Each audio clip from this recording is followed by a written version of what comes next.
This is a mackerel dish where we're using an aigo bouido, which is a traditional French soup. We're using, in this instance, like a sauce.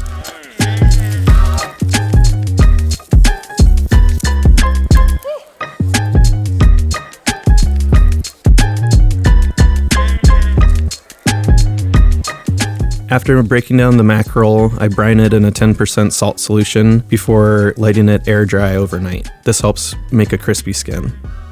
To make the aigo bouido, we blanch garlic.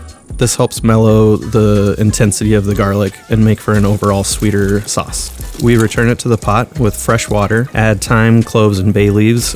We blend this with egg yolk, a little bit of xanthan gum, and olive oil. The egg yolk and olive oil make for a very rich texture.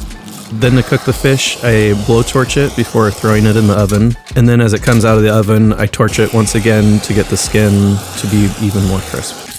We poach sunchokes in salted water, and then we saute the sunchoke pieces in butter until brown, as well as fry thin sunchoke chips. The velvety soup contrasts with all the different textural components from the mackerel and sunchoke chips. And the pimenton oil adds a nice smokiness that cuts through all the richness.